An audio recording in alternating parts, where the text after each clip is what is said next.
Hello there, and welcome. It's coming home. It's coming home. So we It's should coming probably to the Untitled Film Podcast. explain it, because when we're recording this, it may very well have come home or not. So we'll see. We will see. Do you want to expand on what might come home? Because maybe It's the women's people football, don't know the what we're rambling the World Cup, the Women's World Cup. As of right now, they've just beat Australia, and now Who has? England. And now it's just coming home. We're getting close to it possibly coming home. it's got to be Española. So good luck. Good luck, Lionesses. Yes, good luck. And we'll just get one obligatory one of these out of the way. Hack the planet! Hack the planet! Hack the planet! That was 3. But you kept talking over it. I wasn't talking over it. I was making a fog Screaming noise over it. Yes. Well, that. You were doing that. horn. Anyway, this guy who keeps screaming stupid sentences is Callum, Yes, I am. and I am Johnny. Yes, he is. And if you want to see where Callum posts screaming silly sentences in the week, where kind of places might you find them? That's a great segue. It's Untitled Film Podcast on Instagram and Facebook. We also are up on YouTube. And this is where we ask some silly questions. And because of the subject matter of today's episode being all about hacking and things like that, fun hacking and hacking movies, we asked people, what is your favorite example of either a hacker or hacking in a movie? And we did have an answer from a good friend, Dogbrain. He mentions the device that John Connor uses in Terminator 2. He said, I always loved when John Connor hacks the ATM in Terminator 2. I really wanted whatever that was as a kid. LOL. He actually typed LOL. But there's this nice bit in Terminator 2 where he plugs a thing into an ATM and just spits out money in very 90s. I'm so cool, dude. It was the epitome of early 90s. Because we're going to get into mid-90s today, kind of how they thought... were being mid. Yeah, very mid-90s. I see what you did there. Little spoiler for my review. Floppy haired, he's, John Connor with his floppy hair is played by Edward Furlong, who, before he went off the deep end, was sort of like the cool 90s kid. So, Johnny, do you have an example of hacking that you like? The photo you put of Elizabeth... Yes. From the Millennium Trilogy is a good one. There's so much. We're going to talk about one of my favourite hackers today. Yes, we are. Yeah. A very lame one that always amuses me by how lame it is. Do you remember that film Swordfish with Hugh Jackman? I do. So the first attempts to make Hugh Jackman a thing outside of X-Men. And wasn't John Travolta in it as well? Yes, he is. He's the baddie. Yeah. And it's really trying hard to be 2000s kind of action movie hacker cool. He did drive a TVR Tuscan though, so there is cool points there. There's some cool points. TVRs are possibly up there with Alfa Romeos as the coolest cars ever. And it does have a good cast. It's just a pretty... Mid movie. Yeah, not much going on upstairs in that film. No. But no. Anyway. We will be talking more about hackers in movies and TV shows a little bit later in the episode. We will indeed. Little teaser there. Speaking of hacking things... I want to see where this goes. As the news hacks our psyches, what kind of news have you come up with this week? Did you know that it's the 40th anniversary of Stop Making Sense, the Talking Head concert film? I did know that. I saw it somewhere. And they're going to be playing a 4K restoration at the Toronto Film Festival this year. And it's going to be accompanied bandmates David Byrne, Tina Weymouth, Chris France, and Jerry Harrison will make a public appearance. And they'll be introducing the film. So it's going to be a big, fun one for the Toronto people. It's quite interesting to have them all together again. Yeah, because exactly. They kind of all hate David Byrne. Well, I don't think hate's maybe a strong word, but they all found him too obnoxious to work with. They're sucking it up then. But David Byrne, I don't know if you saw, he did a couple of years ago, he did a really good stage performance. Yes. I can't remember the name of it, actually. No, I can't remember, but I saw it. I saw it when it came out, and it is very good. But yeah, I do love Talking Heads and David Byrne. That is one of my favouriteest things. It is. I know this for a fact. Yeah, excellent. Good news. Yeah, very good news. Speaking of some of my favouriteest things, my first piece of news this week is there is now a trailer for the Scott Pilgrim animated series. Hey! Which I'm hoping will fix a lot of the flaws of the movies in that it's going to follow the graphic novel much closer. I hope. And that kind of fleshes the characters out a bit more. And Scott's still a bit toxic. He's a 23-year-old, but if someone wanted to hear more about these flaws, where would they go to listen to a great tip-top review about that? Well, we did a review a few months ago. So if you scroll back through your podcast thing of choice, you'll find Spotify or iTunes or Pocket Cast or wherever you find your podcasts, you will find a really great review of that. But no, I'm really excited. I thought the animation was good. Only slight issue is they're all the original voices back, which doesn't mean Michael Cera's voice is back. But I suppose his voice wasn't the problem. It wasn't his voice. He's wet. He's just a bit wet. His body language and stuff. Gangliness. So being animated more traditionally will help a lot, I think. It looks really good, actually. It looks kind of a cross between... It looks very close to what the books look like, but also like a bit anime, which I suppose the books are a little bit anime as well, or the graphic novels or comics or whatever you want to call them. But I'm very excited for that. Yes, very exciting. Callum, what is your second My second bit of news is, firstly, both the trailer for the film Maestro has come out, which is the Leonard Bernstein biopic starring and directed by Bradley Cooper, and it's also going to make its debut at the New York Film Festival. So we're getting into Oscar bait film festival season, people, and this trailer is very much Oscar bait. So how does Bradley Cooper advertise that if they're on strike? Or well, the trailer is out. I don't know if he'll be there in attendance at... I did see Indie movies have got a bit of a pass. Oh, well, that's A24, I believe. I'm not sure about... I think it's multiple. Oh, is it multiple? I didn't know. It's not necessarily studios, but they can do individual deals for... Okay. With, And I'm not sure how that relates to trailers, because presumably that's a separate... The trailers would be all right, but it's you think that Bradley Cooper would be at the premiere and stuff, and obviously he won't be. I suppose he hopes so, but if the strikes are still ongoing, he might be there in spirit and nothing else. By the time this episode come out, the strikes might be over, because they have been talking a lot this week. They have been, yes, news. Especially the WGA. But anyway, that is not my second piece of news, but that is some more news. Some bonus some additional news. Lucky you. Content. Lucky you. Yeah. And my final piece of news for today's episode is that a film that came out of nowhere for me seems to be getting really good reviews. Strays. Yeah, I saw some of the good reviews. I saw the trailer first. So for those that don't know, it is Will Ferrell and Jamie Foxx as talking dogs, basically. But R-rated talking dogs, as they would say in the States, or 18-rated talking dogs, as we would say in England. And yeah, it looks... I watched the first trailer and I thought, this is going to be lowest common denominator crap.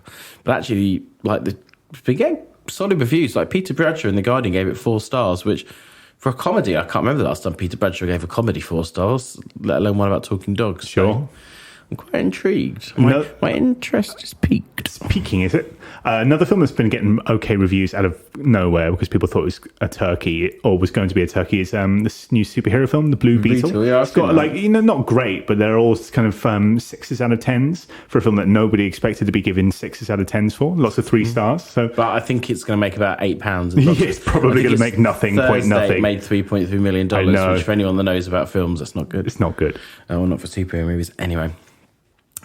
Excellent. I think that brings us to the end of the news. I think it does. And that brings us swiftly on to the meat and potatoes of the podcast, which is our 2 connected movie reviews.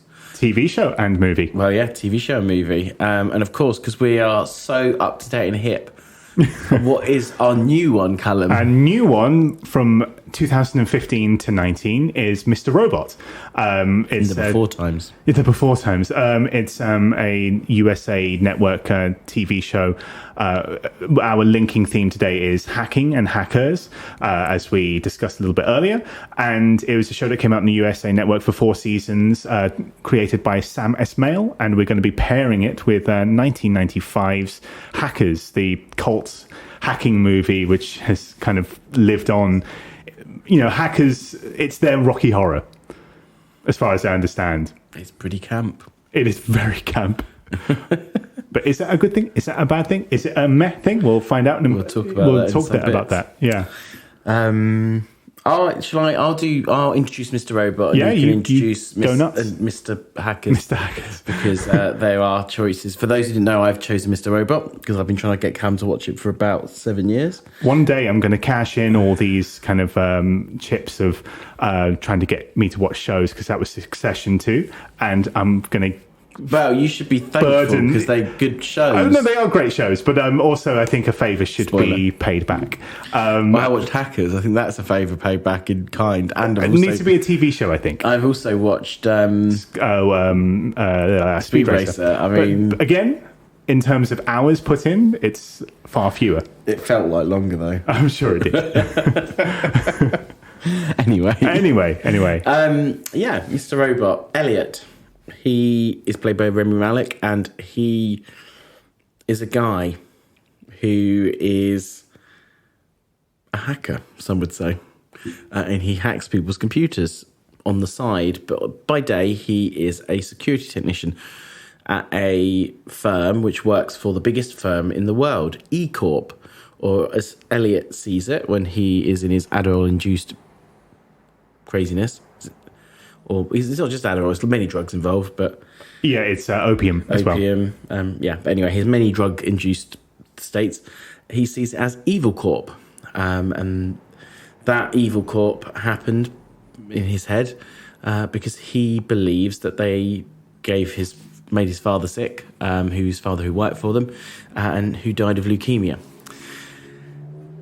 Him and a cast of merry men decide that they're going to hack the planet and basically destroy all of Evil Corp's records, which is basically all the records in the world for money, and use it as a way to basically give everyone back clear everyone's debts, start everyone from zero again, and get rid of this kind of lopsided capitalist society that we all live in.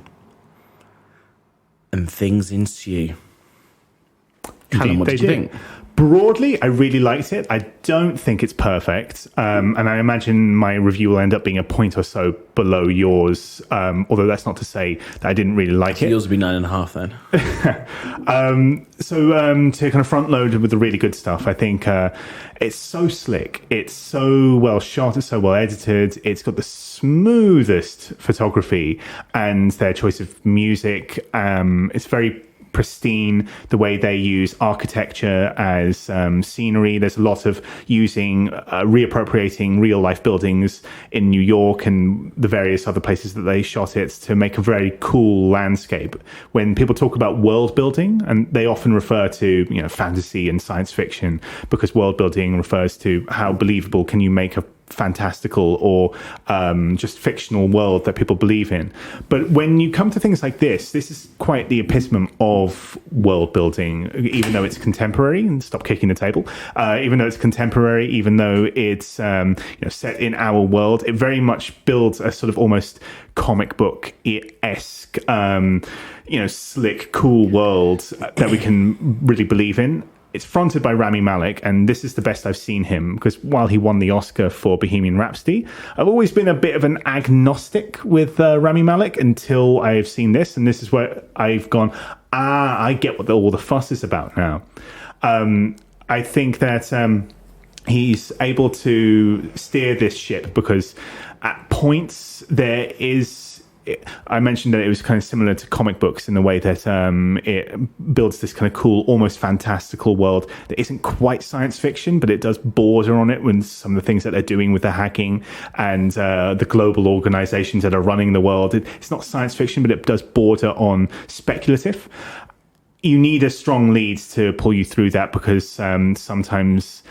I guess not silliness exactly, but overwhelming sort of archness or adolescent philosophizing can sometimes overburden the scripts, I think. And I found myself at times going, oh, come on, with some of the purple prose that was being spat out. So if it wasn't for a lead as strong as Rami Malek playing Elliot, who is this kind of emotionally constipated young man who is very troubled, without giving away any spoilers, he needed someone like him. The clever thing about him in terms of writing and in terms of acting is he's kind of the kind of anti Tyler Durden or anti American Psycho, where a lot of incel types would get obsessed with being like Brad Pitt in Fight Club. Because he's spouting some incel philosophy, but he also looks like Brad Pitt. It's like, oh wow, I think I could be like him. The real version of those guys would be this awkward, gangly, bug-eyed, sort of unpleasant, frankly, most of the time, character to be around. The supporting cast are all excellent too. Of course, the other big get here is Christian Slater as the titular Mr. Robot, but you can't really talk about him too much without getting into spoiler territories. Like I said, sometimes the writing, I think, lets it down a little bit. And also, Sam Esmail, he's really great at writing and directing really tight action. There's lots of episodes which revolve around getting to one place to plug this thing in and then unplug that thing because you've got to put in the virus and then do that. And it's really nail-biting stuff. He's also good at episodes that talk about feelings. The characters are very richly felt. But every so often he does descend not only into sort of slight adolescence wankery, but also he does like himself a twist.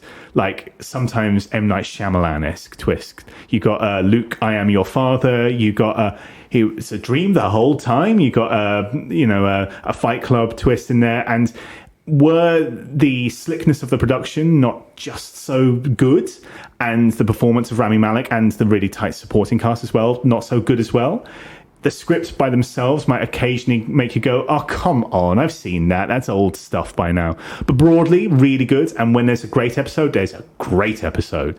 So I don't really have too much to complain about. And my complaints are very niggly. But I suspect because I know that you're a really big fan of this. Johnny, what do you think? It's all right, yeah. Never gets old. It's one of my favourite shows, despite the flaws. And I think I would agree with you, there are some flaws. I think it's probably, for my tastes, the best looking American TV show I've seen ever. I don't really care about like fantasy and stuff like that. And American TV, I think because of the way the system is, it tends to be quite, well, most TV tends to be quite visually bland, I always think. You get a few outliers out there, but actually, yeah, most of it feels like Marvel in that even if they've spent some money on it, it kind of feels quite cookie cutter. Even something like Wednesday, which is meant to feel kooky and strange, and yeah, it doesn't feel as kooky and strange as like the early 90s movies and stuff. But this, I feel like if it was like, it was a 2-hour long thing and you were presented with that, you think that is a really well shot, low budget movie. So to do that for 12 episodes, 13 episodes, 10 episodes, they vary a bit, the seasons. A season for 4 seasons on a TV show, not just any TV show budget, a USA Network budget, which I can't imagine is much, is really impressive. Also, you mentioned, touching it as well, the soundtrack, both the soundtrack and also the scores are fantastic and really suit the mood. And it really creates this atmosphere, and as you rightly said, like an atmosphere of tension. And there are some episodes which are some of the tensest episodes of TV I've ever seen. And they tend to be the standout episodes. And this is where a flaw comes in that there are some episodes that, while not necessarily filler, feel like you almost feel like you could probably combine a couple of, there's in every season, there's 3 or 4 episodes where you think they could have been, say there was 4, could have been combined into 2 episodes and you could have made that season 2 episodes shorter. And that is one flaw. And there are some episodes that I pay less attention to than others. I've watched most of it through a couple of times now. But they are worth pushing through. And they're still fine. Like, they're still better than a lot of other shows' best episodes, but it's a bit like Succession. I always say season 3. In the middle of season 3, it kind of gets a bit lost, and for such of a show that I think we both gave a 10 to. I think we did, yeah. It still has that section in the middle where you go, that could be improved. It's not perfect, and I think this is a bit like that. But I do think it stuck the landing. I like the ending and the way the ending worked, which not a lot of shows do. I think it's rarer that a show sticks the landing for a last episode. Because one of 2 things happens: it either gets cancelled, it doesn't have a last episode, or it's made into such a big thing the last episode ends up not really happening in the way that you'd expect. I think the acting's all excellent. The overall story is excellent. And it's quite different to anything else. The other thing is, from a hacking point of view, every time I've ever seen like a YouTube video with like a hacker watches or something a bit similar to like the I'm a Legal Eagle and that kind of thing, there are hacker versions of that. They all, and also Dave Hardstone, Rob's brother, also said actually the hacking stuff is incredibly realistic. Obviously, it's like the most extreme end of hacking, but it's incredibly like realistic. And a lot of techie people, a lot of geeky people really like the show because they were like, oh, that's the things you would actually type into a computer if you were hacking it, or that's how you would do that, or that makes sense. But in a way that doesn't make 90% of people go, it's just there, it's just happening. You don't really have to pay too much attention to it. There were some really interesting side characters that really kind of flesh everything out. For the most part, the kind of bad guys are excellent. And there's some interesting kind of characters you're like, are they good? Are they bad? Do I agree with them more? Because the main cast are kind of anti-heroes, but they're kind of heroes as well. Like, you question their motives a lot of the time. And obviously they're fighting for the good. They're Robin Hoods. So they kind of are meant to be good guys to an extent, but they do some pretty shady things over the course of 4 seasons. So yeah, I think it's a really rich tapestry of a show that, while it has some small flaws, is overall excellent. Yes, I agree. You mentioned the villains there. I must say that I found the villains to be some of the weaker elements of it. I found myself thinking, I quite liked it when Elliot was with White Rose being the main antagonist through the season, but she's not the only one. And several others. They're very well acted. But I found whenever they were on screen together, I have this thing in television writing, purple prose thing, where the screenwriter who has a master's in creative writing, he wants to get out all of his 12-syllable words in one go. And every so often, it's what I like to call Mother Never Let Me Go to the Zoo as a child type of writing, because the scene will go, exposition, exposition, exposition, yes, exposition. Ah, that reminds me of a poem. And then we get this kind of what feels like an endless 15-minute diatribe about the poem, and it relates to the episode. It's probably only a minute or so, but every time it happens, go on, get past the poem bit. Couldn't care less. But even Elliot gets a few of those. Few of those. Not a lot. He gets the least. And they kind of make more sense in a way for coming from him, I suppose. Yeah, because he is a bit self-important. But they all are. That's the whole point. They do. And sometimes it's justified by the context, but not all the time. And sometimes I find myself going, I'm actually not that interested in these villains so much. I want to get back to Elliot and the gang of merry men and Christian Slater. I'm not as interested in these villains. They seemed a bit, well, like I said, comic booky, people in suits. I think that some of the kind of, maybe we would call them sex. So again, I don't want to give too much away to the audience, but they're the two kind of main villains through the show. They were tightrope walking here. Yeah, they're kind of tightrope, and they're also kind of villaining against each other a little bit, which I suppose adds a level of complexity to it, which is interesting. But they have kind of henchmen, shall we say, and some of the henchmen are quite interesting. Some of the henchmen, ironically, are quite. Some of the kind of one-episode villains are quite a bit more interesting. For quite a chunk of time. Yeah, some Joe of the Badass's character. Joe Badass, although he's villain, hero, anti-hero, we don't know. I forgot the actor's name. The guy with the glasses that comes in and he's really good. And also towards the end, there's this is turning into like a miming show. I'm not trying to give too much away. I know. But there's a female villain, shall we say, who's quite scary. Yes. I really like it. So. Are they heroes? Are they villains? We just don't know. We don't know. But no, I'd highly recommend watching it. Me too. It is unfortunately not on Amazon anymore, which was the better place to watch it. But it is on ITVX.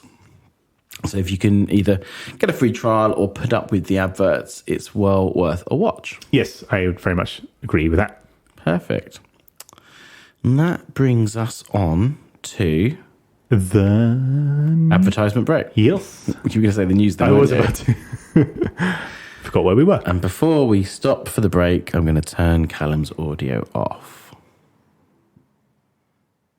And we are back. and welcome back from the break. I hope back you when I did really my, liked those My things. synopsis, you know.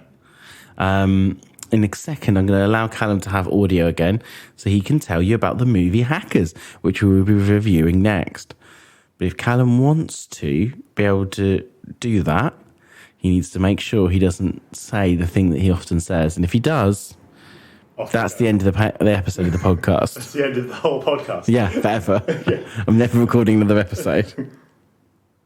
Alrighty, is that me? Yeah, you're back. Okay, I'm back. So, Hackers, 1995. It's directed by Ian Softy, English director. Starts with a raid on a house, and you must think, who is that person that they're raiding? Is he some gangster, some warlord? It turns out it's just a kid, 12 years old, Dade, with such American color. He's actually 11. 11, sorry. Correct you there. This raiding this kid. What's his crime? He's done the hackiest hack to ever hack. He's shut down all the systems on Wall Street and that. And as punishment, they don't arrest him. They take away his privilege of using a touch tone phone, which kind of puts you where it is in... Or a computer that hooks up to the phone. Wow, what magic times we live in. Cuts to him when he's 18. Him and his mum have moved to New York City, and he's finally allowed to start his hacking in that again. And he goes to school, and he's almost immediately smitten by a very early role from Angelina Jolie, which is actually where Johnny Lee Miller, who plays Dade, and Angelina Jolie met, because they were married for several years, and a motley crew of cool kid hackers who are down with the man in that. And the man is played by Fisher Stevens. He's the baddie who likes to refer to himself as the Plague. Is he the man, or is the man the Secret Service? He's certainly a conduit to the man. Well, maybe. So, Johnny, what did you think about The Planet Hackers? Well, the people that wrote that film certainly were hacks. Hey! Boom, boom! I'm here a week. Try the veal. Tip your waitress. Don't try veal, actually. Veal is bad for animals. Yeah. It's all right. It's a fucking mess, for a start. Struggling here, aren't you? I don't know how to describe it, really. It's a bit... how would one describe Hackers? It's fucking mental. It makes no sense, really. The acting at times borders on unwatchable. Kind of pantomime, really, isn't it? Some of it is unwatchable. Some of it's not even pantomime. Are you thinking of Matthew Lillard? A little bit, although he wasn't the worst. I thought Fisher Stevens, female... Lauren Bracco. Lauren Brackett, yeah, who's obviously went on to Sopranos fame. And before that, Goodfellas. Fucking hell, she was not... She was phoning it in on this one. She's very stiff in that film. Yeah. You are struggling. Some of the visuals make no sense. It doesn't really hang together very well at all, in any way, shape or form. Having said that, there is something a little bit endearing about it. I'm not going to stand here and go, this is such a good cult film and everyone should go and watch it. It's got a very specific audience. Yes. And I kind of... The kind of people, probably Sam Esmail, who created Mr. Robot. This is very much loved amongst hackers. Yeah, it is. It's kind of... It's definitely there's a reason it's a cult film.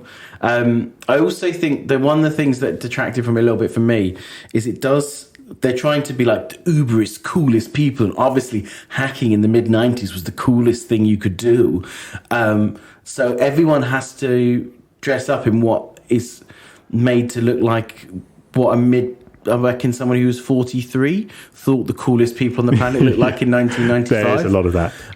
Like some of the, like, when something's so try hard, it's so trying to be cool, it's the most uncool thing that's ever uncooled on earth, which is another reason for it to be a cult film, because stuff that is incredibly uncool, it kind of goes back on itself and has a sort of like appeal in that way. Like it was, I remember I watched it with someone and they hadn't seen it. I'd seen it 15 years or so ago. I can't really remember that well. And they were like, they started out in the first 20 minutes, they were like, I don't know if I can watch this. And then by the end of it, they were like, it makes no sense and it's really stupid. But I kind of want to see what happens. So yeah, it's weird. It doesn't really work on so many levels, but it is kind of fun and endearing. That's my review. See, I can't really disagree with anything you say there, but I am very charmed by it. I like it. I think I like it a lot more than you do. Yeah, but I can't disagree. I'm not going to stand here or sit here and say, no, you're wrong about this, that, and the other, because no, everything you said is absolutely correct. It's nonsense and cobblers of the highest order, but I find it to be very endearing and charming cobblers. But as you know, I like my Island of Misfit Toys movies where it doesn't hang together, but its endearing quality wins it through. And for me, this one does win me through. I can completely understand why it's a cult film amongst hackers, because there are two flavors of cult film. They're Rocky Horror type cult films where people, I'm sure they can see that the film is not a masterpiece, but they're not taking the piss out of it. When they come to see it, like Rocky Horror, they're not taking the piss out of Rocky Horror. And there's The Room, which, people throw spoons at the screen because they are taking the piss. This one is very much in the former rather than the latter. So for the hacking community and hacking people, this is very much a Rocky Horror film. Although I did at one point, we were both trying to work out, was it meant to be a comedy? And then we Googled it, and it's very much not. It's meant to be. It's what was it? Absolutely supposed to be taken seriously, and you just know that the filmmakers want you to take it seriously. Absolutely. So there is a level of that kind of spoon throwing at the screen. I would hope, because I hope no one can take this film seriously. I don't think they're taking it seriously, but I think they're appreciating what they're like, bless them. Yeah, kind of, yeah. So I know for a fact that among hackers, there are screenings that are held and, big auditoriums where people clap and scream at the screen. But like you said, it has that way of kind of turning back around on it. And this kind of film is hard to review objectively. And you had this problem as well, because it really does come down to, are you charmed by this kind of nonsense or are you not charmed by this kind of nonsense? You can fall somewhere in the middle of that camp, or you can fall on one side or the other. And in this crime, drama, romance thriller. Yeah, exactly. And I find myself falling more on the but I'm not going to stand here and say that this is a kind of great film. What I do like about it and what I do find quite endearing about it is how much the filmmaker seems to like its main characters. Yeah, and likes hackers. And I think... Even if he clearly doesn't get them, but he likes them. And I think that's probably what has pulled it through and made it a kind of hit on DVD and then screenings and all that kind of stuff. And why on HackerCon, this will be the film that they play at midnight on a Saturday. If you like your characters, you get a lot of goodwill out of certain people. Not everyone, but out of certain people. And I find myself, I am one of those people. If you like your audience and respect your audience enough to like your characters that you're trying to depict, you'll win a lot of kind of goodwill. The way it likes them is it seems to take their rebellion very seriously. And I think that wins it over. And also it paints the adults as the dumbest dum-dums that ever dumbed in Dumbland. Apart from Fisher Stevens' character to an extent. But even Fisher Stevens, they're taking the piss out of him. He so desperately wants to be cool. He calls himself the Plague. He rides a skateboard. There was one scene, and this is where I was like, this must be a comedy. Is here. That's not what I was going to say. Okay. Although that is pretty bad. When he was holding onto the side of a limo while riding a skateboard and down the street, and snatches a disc drive out of someone's hand and then grabs back onto the limo and just keeps going along the road. You can tell that the director thinks, this fucking guy's a loser. Let's make him a bigger loser. Call himself the Plague, give himself a stupid haircut. He wants to be one of these kids. And I like that a film that takes its rebellion seriously, and you can kind of see the seeds of that coming out. Like, this is unrelated to the film as a film, but not so long ago there was a hack done on one of those racist right-wing kind of Twitter knockoffs during the first Donald Trump indictment, and the hackers names themselves after the hackers from this film. And that's not an isolated incident. You see a lot of people using kind of quotes from this film, but snoop onto us as we snoop onto them, and will then write a 15,000 word length article about security and privacy, and it's written by some kind of hacking nerd or something. You can see the seeds of its growth outside of the film, but that it doesn't relate to the film itself. The only slightly depressing fact is that the kind of main protagonist is Dade. Yeah, he's that name is so stupid. He is kind of based on Julian Assange. Oh, is he? I didn't know that. Yeah, because Julian Assange was a very famous Australian. He's Australian, was yes, a very famous Australian a hacker called Mendax. I think his original name was. And that was like someone had seen a news article about this. I think he was like 14 or 15, but this kid who got arrested and banned from computers for 5 years because he'd hacked into all the banks in Australia. That is a shame. Because Julian Assange is... Luckily, that is just the seed of the idea. But, I mean, to kind of draw this to a close, I'm not going to defend the stupid stuff about this film. All I will say is that every so often a film comes out where it presents itself to you, and you either find its goofiness and its campness endearing, or you don't, or you fall somewhere in the middle. And I find myself falling more to liking it. But I'm not going to say that, no, you're wrong, Johnny. This thing is a masterpiece, and that thing is a masterpiece. It clearly isn't. And I can see exactly the same things that you're seeing. I'm just slightly more endeared to them than you are. Remember? And that's it, I think. Rose-tinted glasses. Slightly, but this is one of my favourite sort of goofy, it's a Sunday night. What am I going to watch? Let's put on Hackers. Fair enough. Snoop onto them as we snoop on us as we snoop onto them. I was just trying to say, I think all the characters meant to be like 16, 17 year old, and they're all about 48. Like some of them it varies slightly, but wow. Lord Nikon, he must be in his 30s. I was like looking at it going, he is like he's the oldest one of them. Old I've ever seen. The rest of them are at least in their early 20s. Johnny Lee Miller would have been 23, I think, and Angelina Jolie about the same. A bit younger, I think. She's about 21. But I mean, they were all... but what was funny, like in the schools, they seem to have cast like 16, 17 years old. The extras so they just looked like so out of place. At least like have other 23-year-olds be the extras. Like, I think what they often do with films like that is to save money. They'll just say to kids that are in that school, "Hey, do you want to fill out a scene?" Film? And I think this film had like a $5-10 million budget. It wasn't huge, so quite a lot of CGI for 95 for $5-10 million budget. It was pretty poor CGI. They do find it's a very corner cutting film. It finds a lot of ways around it for the budget that they had, and I think that was one way. They just cast the 14-year-old extras and got these 24-year-olds to roam around in their leather jackets. This weird ass movie. It is a strange movie. Anyway, so Callum, what is your review of Mr. Robot? It's really good. When it's really good, it's great. When sometimes it did tick me off in some of the things it did, but they are minor things. I'm not going to say for me it's a masterpiece, although I did appreciate watching it, and I probably watch it again at some point.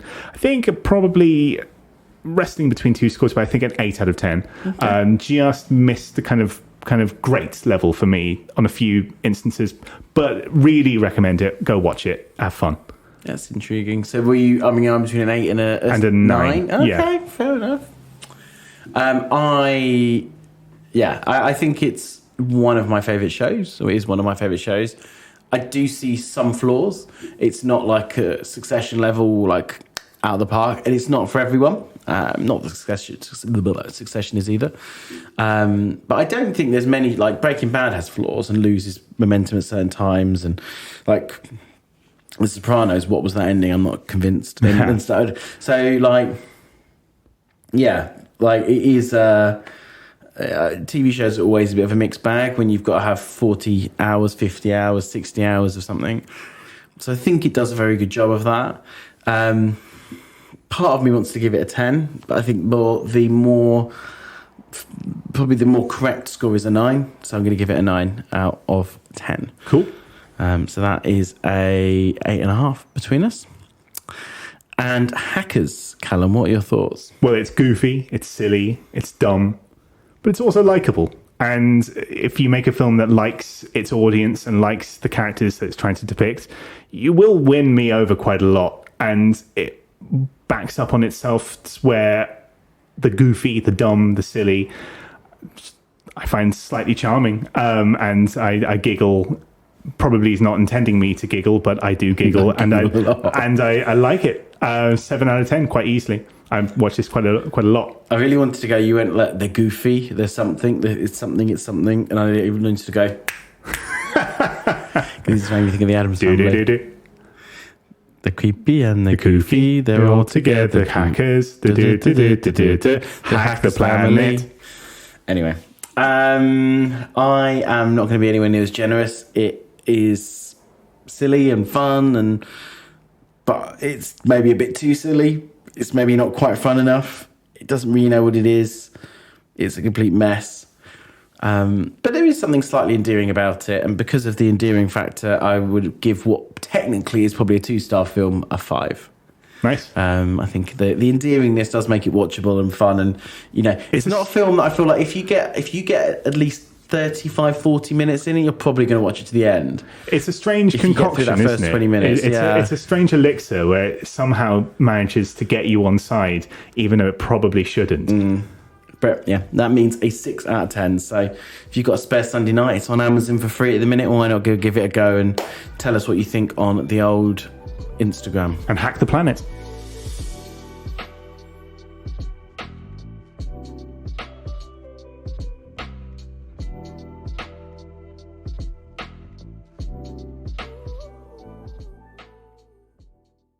The creepy and the goofy, they're all together. Hackers. Hack the planet.